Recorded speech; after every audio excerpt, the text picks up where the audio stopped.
বিরিয়ানি খাবো আজকে।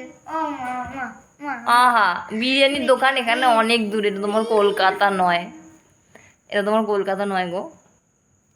ঘরে বানিয়ে দাও না। ঠিক আছে, দেখি ঘরে কি আছে তোমার আবদার। মেয়ের আবদার মেটাতে চলে এলাম রান্নাঘরে। নিয়ে নিয়েছি পেঁয়াজ কুচি, আদা রসুন ছাড়িয়েছি, কুচি কুচি করে রেখেছি। আর আছে কেওড়া জল, গোলাপ জল, ঘি, মিঠা আতর, মাঝখান দিয়ে আলু ছাড়িয়ে রেখে দিয়েছি। দুধের মধ্যে দিয়ে দিয়েছি মিঠা আতর, কেওড়া জল, গোলাপ জল। এই জলটা আমি আলাদা রাখলাম। ভাত ফুটছে, ভাতের মধ্যে দিয়েছি তেজপাতা, গোটা গরম মশলা, ঘি, নুন।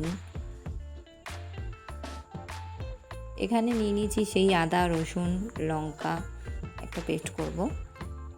তেলের মধ্যে তেজপাতা দিয়েছি আর গোটা গরম মশলা যেটুকুনি ছিল ঘরে দিয়ে দিয়েছি।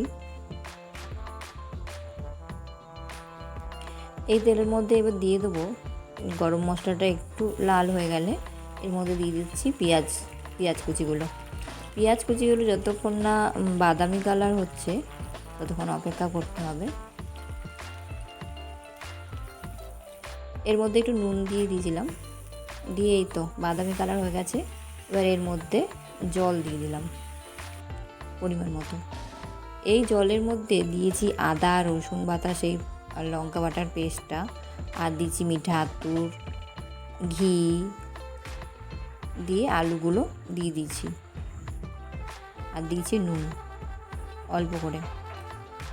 আলুটা যখন 50% হয়ে যাবে তো তখন আমি নামিয়ে রাখবো, নালে বিরিয়ানির মধ্যে আলুটার খুঁজে পাওয়া যাবে না। এই তো আমার আলু 50% সেদ্ধ হয়ে গেছে। এবার আমি চিকেনগুলো নিয়ে নিচ্ছি। চিকেনগুলো এবার ওই পেঁয়াজের জলটাতে দিয়ে দিচ্ছি। পেঁয়াজের জলটা অনেকটাই ছোটো শুকনো হয়ে গেছে। এবার এর মধ্যে পেঁয়াজের জল মধ্যে একটু কষাবো।